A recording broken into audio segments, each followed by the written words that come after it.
Good morning.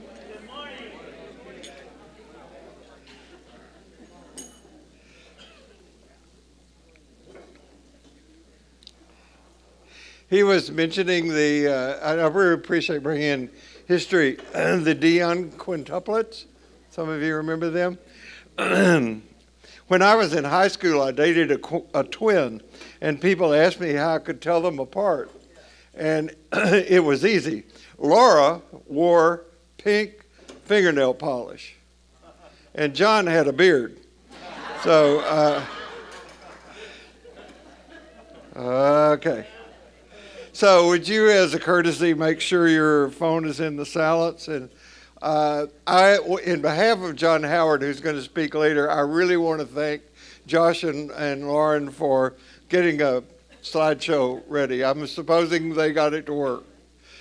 They're wonderful. And that makes it possible for those of you who are watching online to watch. So let's begin as we do, and let's begin in silence. Our goal is just to be here and to be present, be open, be awake, take a deep breath.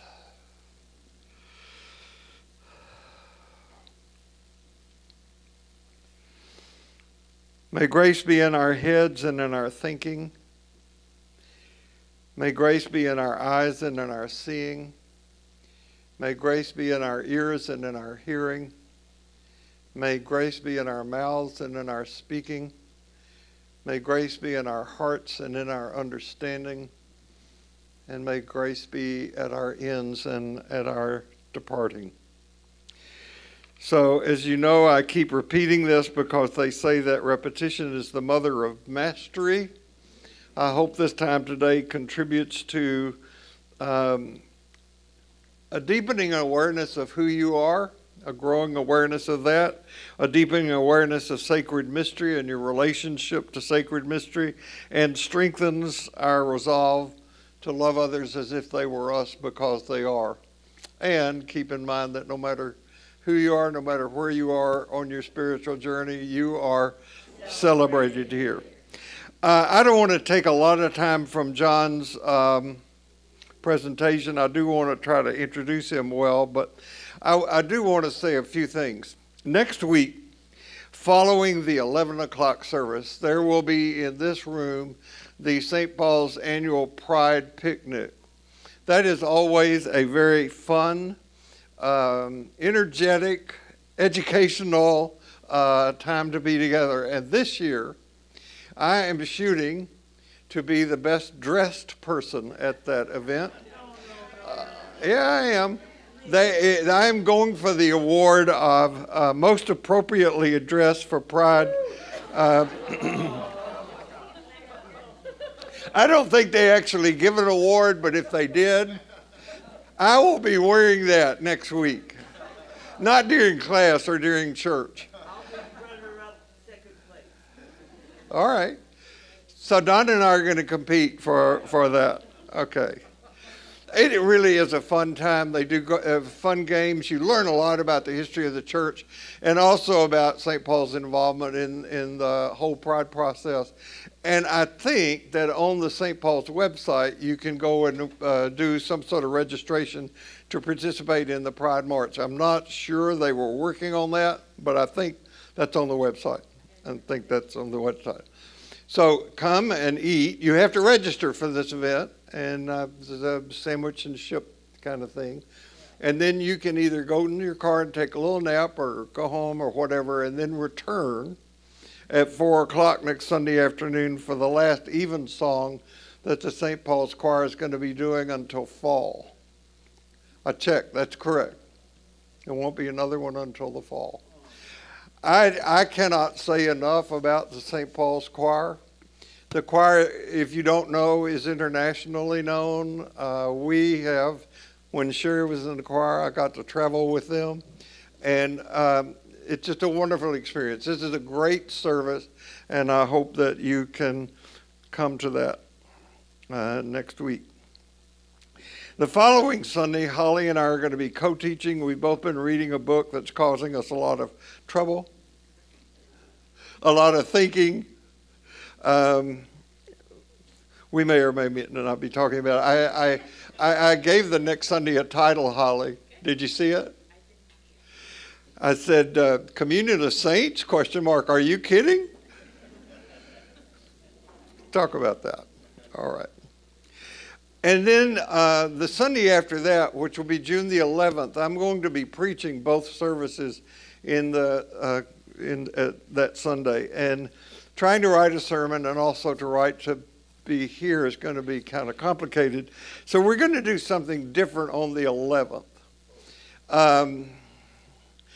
I don't know what guided me to do this, but we will either have one of the best classes ever, or it will be a total disaster, because I've asked Roddy Young if he would sit up here with me, and Roddy is going to administer to me his version of the Colbert questionnaire.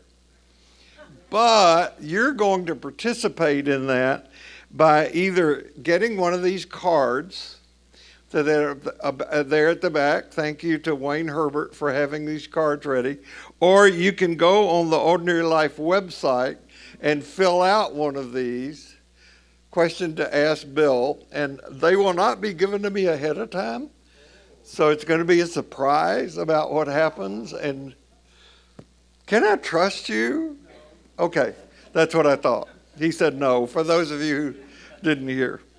Anyway, Roddy and I have been friends for over 50 years, and I love him, and I think this is going to be a great time. We're going to have a lot of fun that Sunday.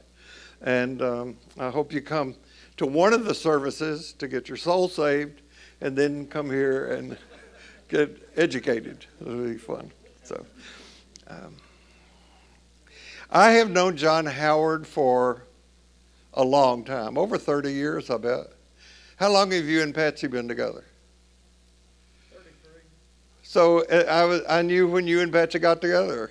So 33 years, a long time. And for as long as I have known John, he has been very involved in social justice issues. I don't have time to go into this, but we share a common history of the Ecumenical Institute in Chicago, where that was back in the 60s, long time ago, when a bunch of radicals were doing radical stuff. And for John, it stuck. And he has been interested in issues of social justice and ecumenism for as long as I have known him. Not long ago, John went to Mexico to get in immersion language school so that he could work more effectively with immigrants here in Houston, because justice for our neighbors and working with immigrants has been one of John's passions for a long time. Recently, he went to the Middle East to seek justice and to do his work there. And John Howard is going to come and speak to us about that work now. John, come and talk. Thank you. Can you hear me? Yeah. Wow. Well, it's quite an honor to be here. During my 10 weeks in Palestine, I was continually asked by friends and family, are you safe? Be careful. Are you okay? You know? I mean, numerous times.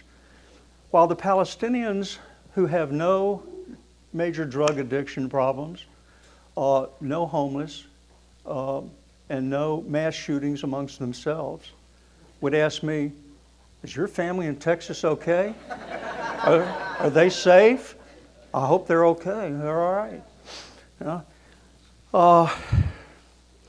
And I would say, well, what can the church in the U.S. do to be helpful? And they said they can quit being the church of the Good Friday that is weak, that's living under the cross, and be the resurrected church of Easter. Be a prophetic voice. Do miracles. Be transparent. That's what they said the church can be. You don't have to come and do something for us. We're standing on our own. The The World Council of Churches, in conjunction with the Churches of Palestine in 2009, wrote what's called the Kairos document, and basically it was saying, we're under occupation, we're under oppression, and the churches of the world need to raise up their voice and say something, and they're still waiting.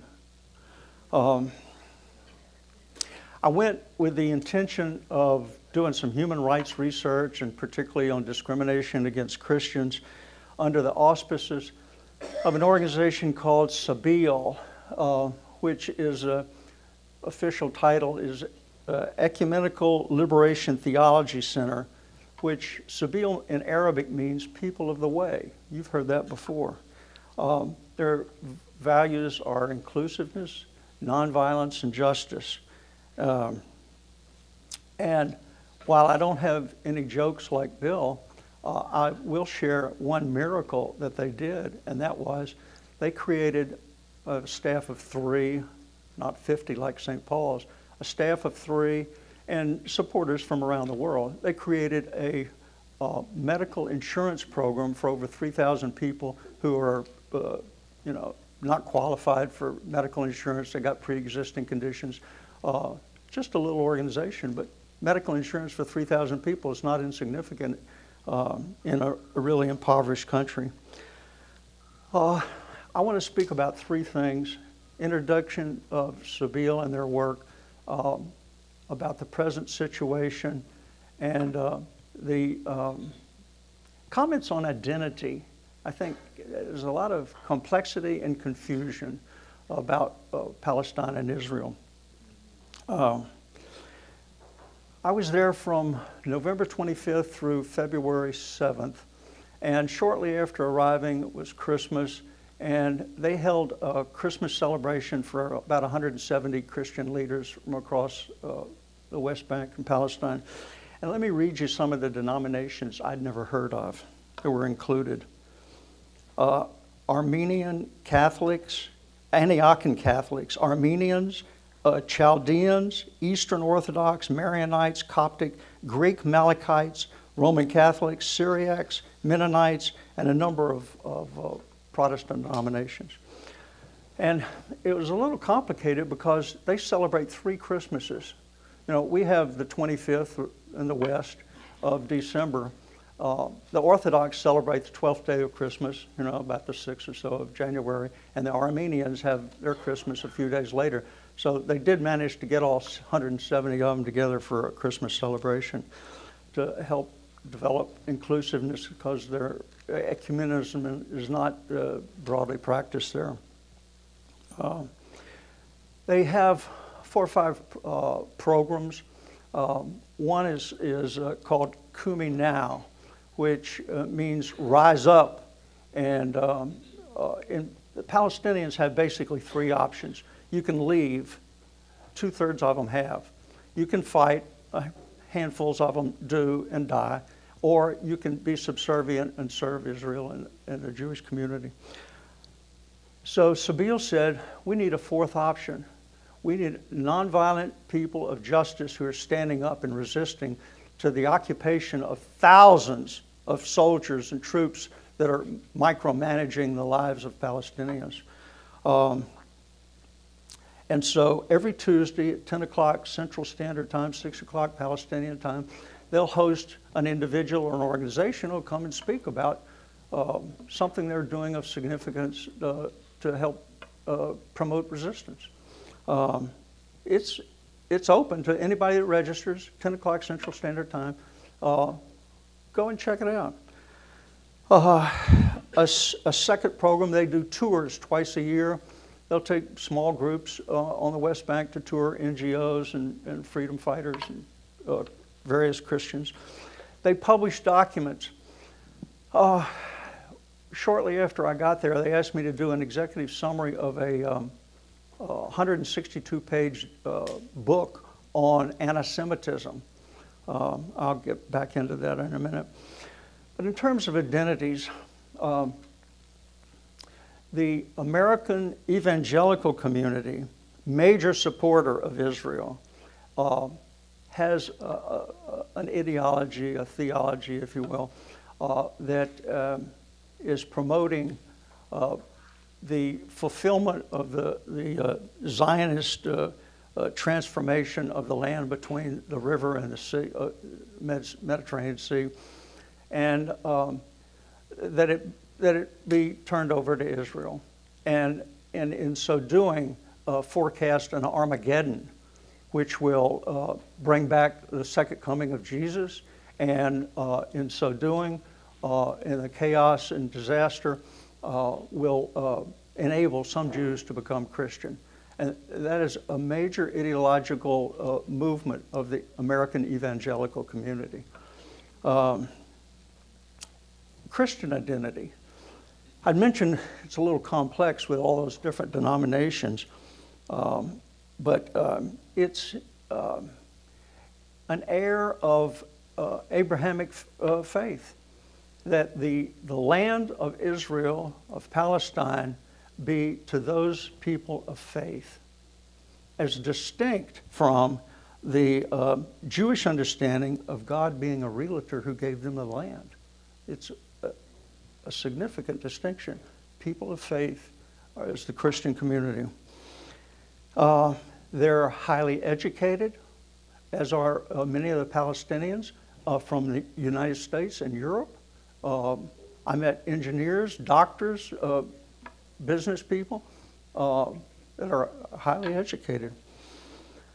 Another aspect of their identity is they have a biblical study every Thursday, 10 o'clock Central Standard Time. People of the world are involved on Zoom again. And it's done from a slightly different context than what we may be used to as something academic and historical. They're in a land of occupation, just as the time 2,000 years ago when the Romans occupied Israel. And they understand that the Bible is a powerful resource for liberation. And that's the understanding of the context in which they read the Bible.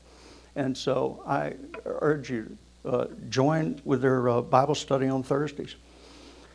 They use the lectionary, and they open it up to people's reflections. A lot of times it's not the meaning or the understanding necessarily of the scripture, but just the surrounding reflections on that from their lives. Another aspect of worship in the Christian community is, you remember Pentecost, when the tongues of fire and old men dreamed dreams and young men had visions, and the Holy Spirit came amongst the disciples, and the people are holed up in fear and terror. In the worship services that I attended in Jerusalem, there were 3 of them, 3 different denominations. They would sing songs and pray prayers in multiple languages all at the same time. That is really strange to experience. It is. I'm looking around. That was weird. Many of the Christians are under attack. When they come to the Holy Sepulchre in the old city, the place of Golgotha, the place of the tomb, the place of the resurrection, it's now a really strange conglomerate, cathedral-ish kind of a structure. But Christians will want to come in there from all over West Bank. They're metered. So, it's like at Easter here, you're only allowed 500 people in, and they got soldiers to meter you, into the church. Or the Palestinians, the same sort of thing at their holy festivals. Also, there's a lot of attacks on the patriarchs from some of these denominations. You may have seen pictures of people in Eastern Orthodox or some of these Eastern churches. They're black, old guys with beards, and they're covered up with funny hats and robes and so on. and they're coming in to celebrate Christmas or Easter or something, and are literally attacked by Jewish settlers, spat on, and accused of worshiping three gods. You didn't know that Christians had three gods, right? That's some of the accusations that are going on. And when they are attacked, the soldiers who are standing there to maintain safety and so forth accuse the patriarchs of incitement. That's what's happening. Not only the churches are being burned and vandalized. You know, we've had some of that with the black churches here in America. And their properties are being attacked, to be taken over. And sometimes they get to be rented for long periods to accommodate Israel. However, in visiting with the Bishop Emeritus of the Lutheran Church, he said that the Christians, 2% of the population, have a disproportionate impact on the culture and society there. Churches, hospitals, orphanages, hostels, schools, have been going on for hundreds of years, have a major impact on the culture and society, way disproportionate to 2% of the population. So that's comments on the Christians. The Jews, they're obviously religious Jews, they're ethnic Jews, they're secular Jews, almost half the population. And the state of Israel opens up Israel to Jews from worldwide. If you've got any kind of Jewish background or connection or ancestry, they've opened up the state to your coming as a place of safety, which is a major preoccupation of the Jews in Israel. Over and over and over again, you hear safety, security, rightfully so. A couple thousand years of persecution, I'd be concerned about safety and security also. However, when it's carried to an extreme to justify collective punishment, it becomes like a golden calf, and completely segregates the Jews from Christians and Palestinians. We had visitors come into Seville twice a week at least. Sometimes it was an individual, sometimes it was an organization of Presbyterians or Lutherans from Sweden or Pittsburgh seminarians would come in. A Jewish rabbi came in one day, totally cosmopolitan, educated, open, bright, intelligent, saying, and he came from Tel Aviv, I came to see, I didn't know anything about this Christians. I didn't know there really were many Christians left here. Learn about you, to ask questions, to open up. Collective punishment comes out of this fear, comes out of this complete segregation and ignorance. And the book I mentioned that was written on anti-Semitism has a definition that has grown around the world, and maybe a major, amongst the many definitions of anti-Semitism, may have become the major predominant one, is from the International Holocaust Remembrance Association, IHRA, that conflates criticism of Jews, which is terrible, with criticism of Israeli politics. One and the same thing. That is incorrect, it is untrue, it is irresponsible. At any rate, that is oftentimes weaponized to use to anybody who criticizes Israel. Apartheid, you've heard over and over again. And let me show you. Oops. Here's I hope you can see this diagram. These slides courtesy of Miss Holly helped me with, because I couldn't get the 40 or more pictures of art on the wall that I was hoping to show. I wasn't able to do that myself. But Anyway, this diagram shows you the percentage of Muslims, of Christians, Druze, and various Jewish denominations. This is a picture of Jerusalem from the Mount of Olives. And down, the trees down below is what the Garden of Gethsemane is.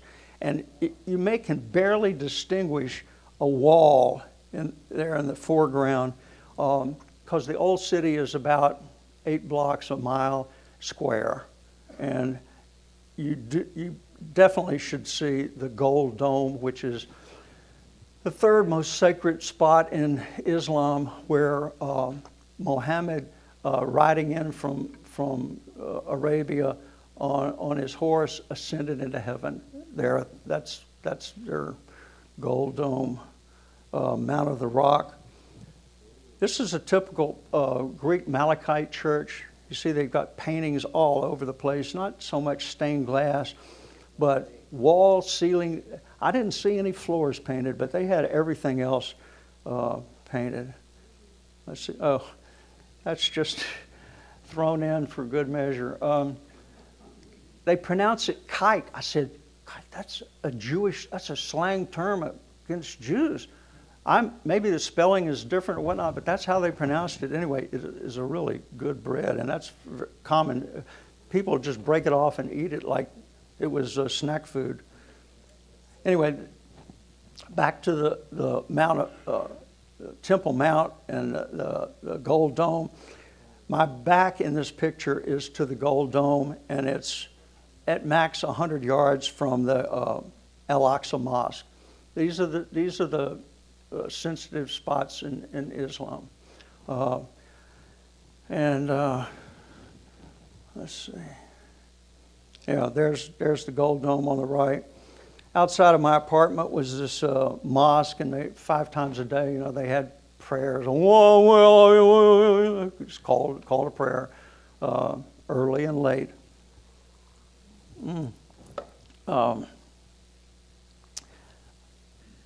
But in terms of, I mentioned apartheid.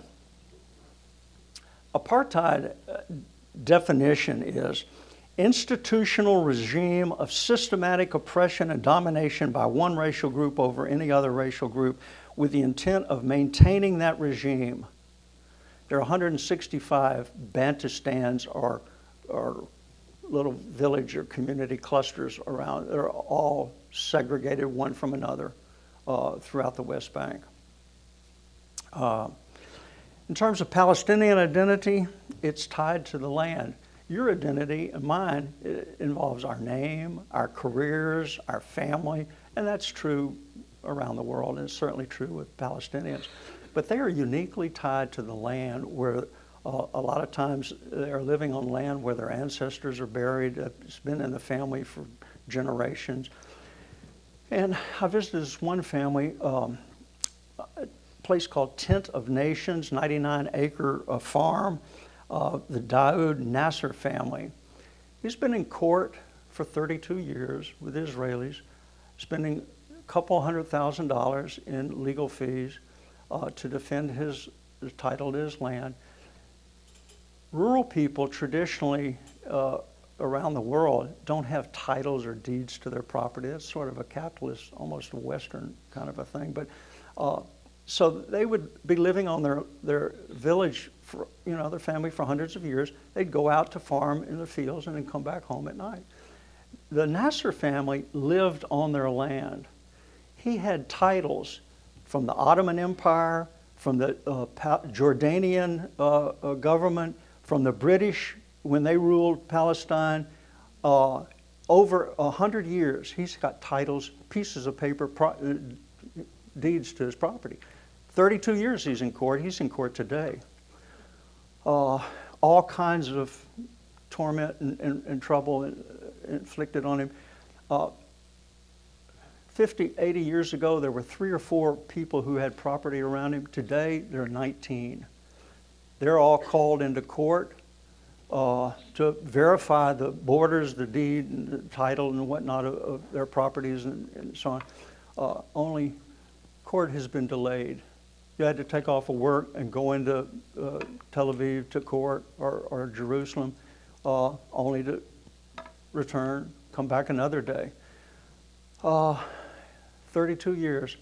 He was recently, Diode's family was recently given a blank check. You fill it out and get the hell out of here. How can you sell your identity? He can't sell who they are. So he just tore it up. I showed you pictures of the Al-Aqsa Mosque and the Dome of the Rock.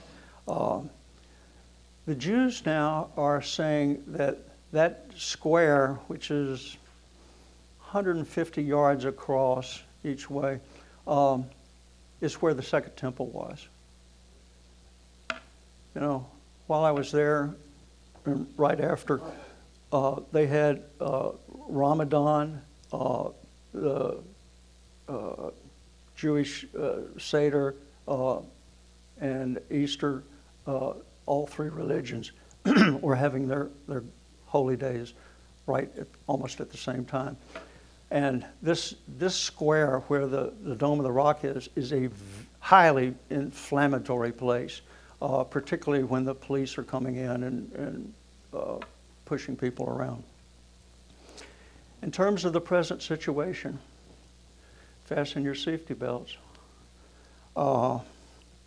International law says, and it is disregarded in the West Bank, Palestine, utterly, totally, completely, what's going on is illegal. Occupations are to be short, according to international law. Short is after World War II, 10 years in Japan or Germany, Western troops. Afghanistan may be an exception, 20 years. This occupation has been going on for 55 years, since the 1967 war. It's not short. Also, under international law, you're not to take over the other people's land. Well, in 48, when the Jews were given a portion of Palestine, the Palestinians were allocated 45% of the land. After the 67 war, when the Israeli Defense Force, the Israeli army conquered everything, they were allowed 22% of the land. Today, they're in the single digits of the land of the West Bank.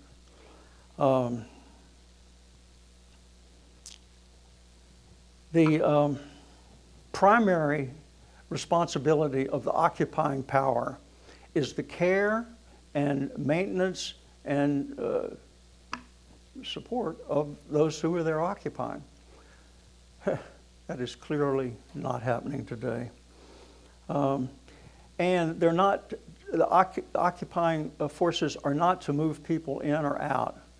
There are 300 settlements in the West Bank today, and a lot of the people who are arrested under administrative detention, that means they go in and pick up some teenager because there was some rock throwing someplace, and typically that's for 3 months. It could be 6 months. It can be indefinite. There's no trial. There's no charges. There's no accusations. It's called administrative detention.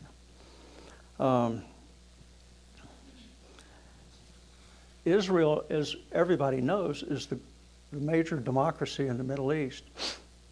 Democracy involves voting.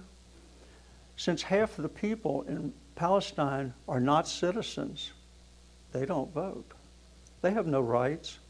So only the Jews vote.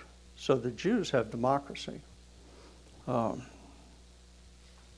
Palestinians are legal permanent residents, as though you had a green card, as though in this country the minorities were legal permanent residents but not citizens of the United States.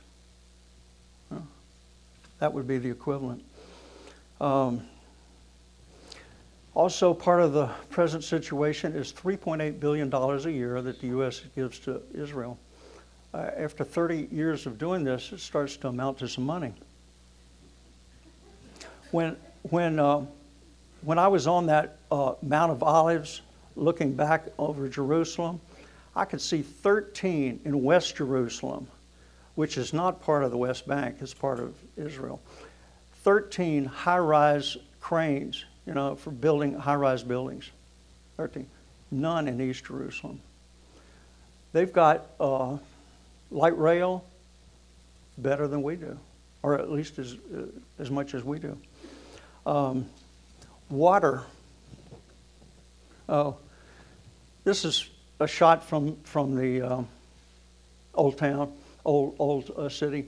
It's like a Hollywood set, but that's really what a lot of it looks like.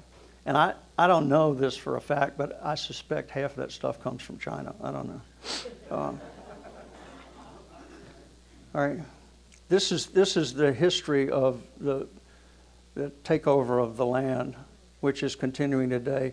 And that on the right, 1998, you can see the little speckles in there are the different communities. This is what it looks like in the United States. Not dissimilar.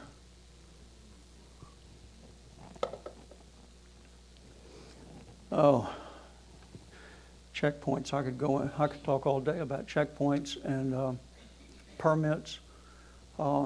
60 permanent checkpoints, 100 flying checkpoints. Those are ones that come and go. The director of Sabeel lived 8 miles away in the town of Ramallah, which is perhaps the nicest city in the West Bank. On a interstate freeway, he could come in 30, 45 minutes or 2.5 hours, depending on getting through the checkpoint. And then at the end of the day, after 8 or 10 hour job, he could go home in 40 minutes or 2.5 hours. One Friday he asked me around Christmas to come to a Christmas festival in Ramallah. We got there in the 30, 40 minutes, and there was a line of a dozen cars in front of us. 2 Israeli soldiers. If you're male, you're required to enlist for 3 years. If you're female, it's 2 years. These are 19, 20-year-olds with Uzis. They're just sitting there, a dozen cars. We're waiting 40 minutes. Nothing happens. They let a few out. They didn't do anything. They didn't check anybody. No, I'm sitting there. Omar turned around and took me back into Jerusalem. I don't know how long it took him to get home. When I'm coming from Jerusalem back to Tel Aviv, leaving Palestine, we were stopped at a checkpoint. Well, where have you been? I've been on a tour of, Christian churches. Well, what churches? Well, I went to St. George's Cathedral. I went to Bethlehem. Oh, you went to Bethlehem. How many bags do you have? Leave your phone here in the seat and step inside and we'll call you. I got a passport. I don't have a permit like the Palestinians do to be able to go from here to Bel Air or here to Conroe or here to Friendswood. Checkpoints are a vicious, vicious thing.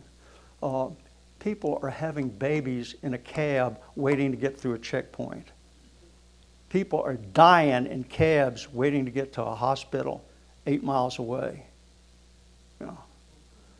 And we're talking millions of people going to school, going to work, going to weddings.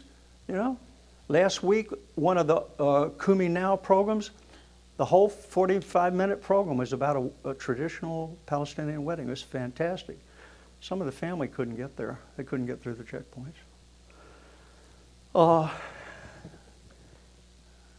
This is going into another aspect of that same checkpoint. I hope you can see this. This is an aerial view. I don't know if it's a satellite or a plane or whatnot, but if you can see the distinction in this between the West Bank and all of Israel, this shows you what control of 70 or 80% of the water in the land will do. you can see it clearly that Israel is green and Palestine is much less so. When you drive through a Palestinian neighborhood, they all have 200 or 300, I don't know how big they are, tanks on their roof to hold water. So when the water's cut off, they've got a reserve. It was only cut off twice while I was there, and very briefly. When you drive through a settlement or a Jewish subdivision, you've got off-street parking, you've got street lights, you've got garbage pickup. That's one half of the community, and the other half doesn't have that sort of thing. There are over 350 civil society organizations were closed under the pressure of the occupation. Civil society organizations is a larger group than NGOs. In August, before I went, there were 7 NGOs, 20, 30, 40-year international reputations of work in human rights and social justice. They were, at night, raided by IDF, Israeli Defense Force, computers stolen, files taken, padlock or welded doors shut. They're illegal and they're terrorist organizations. All right. Al-Haq, there were 3 of them I was able to visit who are still operating. Al-Haq had cases filed with the International Criminal Court, International Court of Justice over the occupation, over the illegalities of what's going on. And within a week after this, they had 20 consuls and attorney generals from 20 different countries in their office saying, "We support you, we stand with you."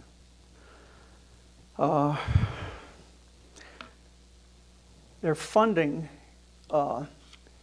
letters go out to their funders internationally, a lot of whom are in Europe, and saying this organization is under investigation. They're considered to have corruption going on, supporting terrorists, illegal operations. You might want to consider whether you donate to this organization. Anonymous letters. The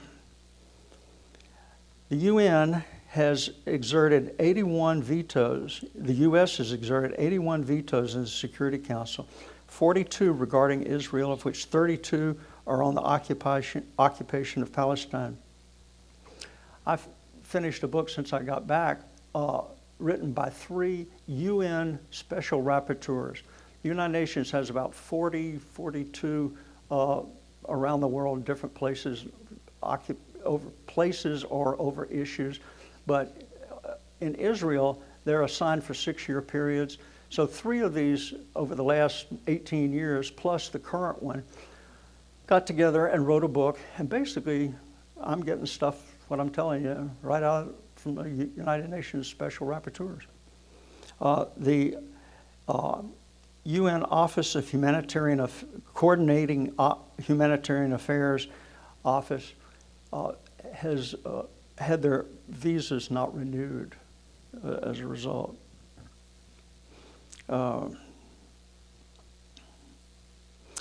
Killings. Per the UN OCHA Office, Coordinating Office of Humanitarian Affairs, says 231 Palestinians were killed by Israeli Defense Forces, while 20 Israelis were killed by Palestinians last year in 2022. Between January 2008 and February 15th of 23, 6,226 Palestinians were killed and 289 Israelis. Home demolitions. We're still talking about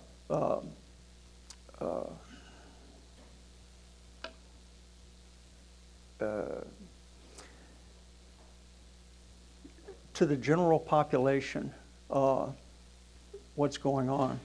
But home demolitions a lot of times take place over an individual who shoots a Jew.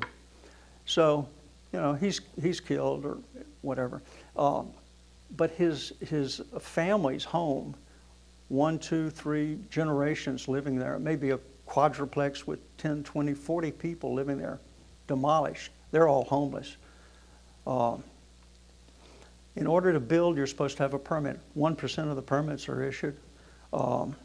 So people have a child, they add on a bedroom and get a notice on the door. Tear it down, or we'll tear it down and you'll pay for it, what you've just built.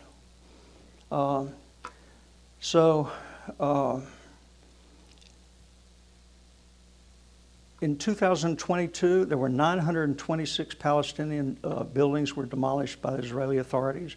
In 2021, it was 3,004. Since 1967, about 60,000 Palestinian structures have been demolished. I mentioned settlements. There are 300 in Jewish settlements in the West Bank, with 730,000 Jewish settlers receiving grants and subsidies, agricultural development, education, and welfare benefits. West Bank lands get designated as national priority zones, have business incentives for industry, employment benefits, and reduced taxes. And they're treated as integral parts of municipal systems for budgetary funding of education, utilities, infrastructure, housing, water, and so on. Another aspect of the present situation is our media and the linguistic context in which you receive the news. You watch 6 o'clock news. You just, sometime something comes on about Palestine. Report will be, Israel says. It's reported by Israel. You watch. It's not Palestinians say, or Palestinians or Christians say. It's as though in the Ukraine, Moscow reports that, or Russia says, you know. If we got our news like that, you would sort of think, whoa, that's a little funny. I visited a court. I could talk all day about the courts. Palestinians have military justice system. Jews have civil justice system, civil courts. You know, they have 19 prisons, and each of them have portable buildings like you see at schools here in Harris County. Schools will have an outbuilding, a portable building. It was very similar to where the courts were held. In this Ofer prison I went, there were 7 of these buildings. They could each process a couple hundred cases a day. A case of a juvenile that I participated in, he was brought in, testimony or whatever, the accusation was read, the sentence was passed, 5 minutes, open and shut, it's a deal. Next, 5 minutes, open and shut, next. And they're, after they do their time, whether it's 3 months or 3 years or in some cases much longer, they're returned to their village. And it's like in Eastern Europe or in Iran, where the secret police had informants all through society. So everybody that's released from prison knows that somebody is informed on them, or they're suspected of being informants on others. Something like 60% of the Palestinians think that their neighbors are supporting or complicit with the Israeli Defense Force, the Shin Bet, the secret police. So the social fabric is utterly destroyed. The wall, I had about 40 pictures. I'm not sophisticated enough to have gotten on the slide of art on the wall. It's really something. But it's 70 kilometers, less than 500 miles long. But it's sort of like the coastline, it does this. And it surrounds some of the villages, and like Bethlehem has got a wall around it. Some of the farmers are separated from the West Bank, or some of them are separated from their farms. So it's all built on West Bank lands, and it's a form of collective punishment, like all these others. When I got out of that cab going to Tel Aviv, I had mentioned that I'd been in Bethlehem, and the taxi driver said, "Why did you say that?" Like, how would I know? Anyway, a lot of the tourists that come are told, you might not want to go there because it's not been one of the safest places, or there are certain dangers in certain places you may want to avoid. Bethlehem. The Palestinian Authority, you've all heard of, supposedly the quasi-government of Palestine, are subcontractors to Israeli Defense Force to maintain security and stability and peace. They are so corrupt. I visited with a gentleman named Nasser Banat, who was holed up in his office, packing and sleeping there and getting food in somehow or another, but he never left his office. It was a decent office, but he'd been there for months. His brother, Ghassan Banat, had been one of the most critical critics on social media of the Palestinian Authority. Very popular. I know he may have been who's this guy on Fox News? Anyway, people were just enthralled by this guy, and it was felt that he was a shoo-in to win the next presidency of the Palestinian Authority. However, the last election was in 2006. He was arrested in 2001 and taken into the prison and beaten to death with steel rods because he was a shoo-in to be president. And only because of U.S. government pressures were they forced to release the videos, because they said it was suicide. But after they released the videos, they had to release the body.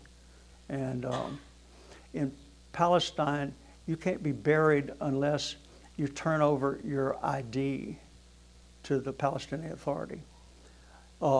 Nasser printed up 3,500 of his brother's IDs and circulated them around saying, Ghassan lives. And Israelis have 2,600 bodies in cold storage right now that are used as bargaining chips. We'll release your son or your nephew or your uncle or whatever for something. There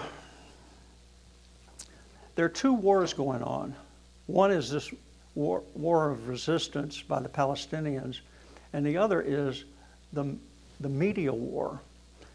Israeli government is spending millions and millions and millions of dollars to convince you and the rest of the world of the Israeli democratic country's story about what's going on. That war is being lost because colonialism is no longer viewed as it's an anachronism. And that's colonial settlers is another description of what's happening over there. So they're losing the campaign for this. There are a few things I would want you to remember as I conclude.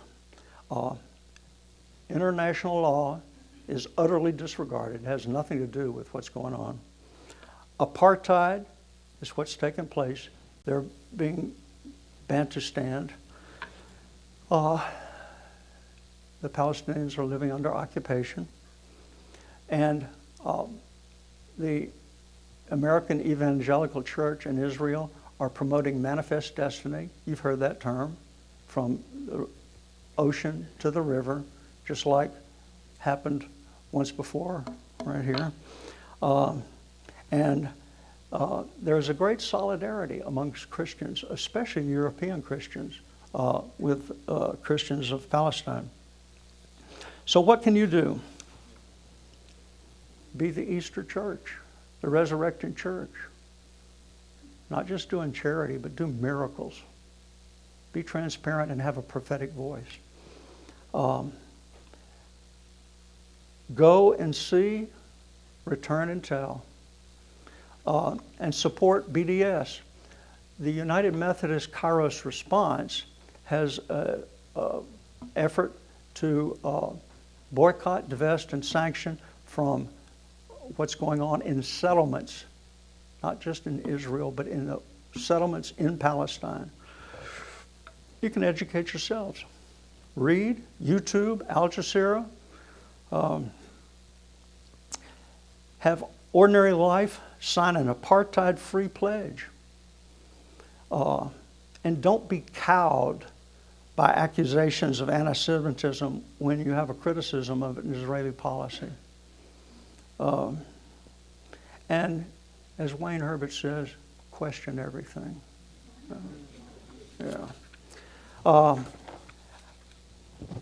As one last slide, I would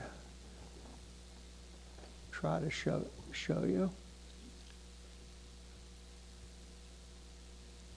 And have you join me in reading the Agape Creed, which is the conclusion of the Bible study every Thursday that Sabine does.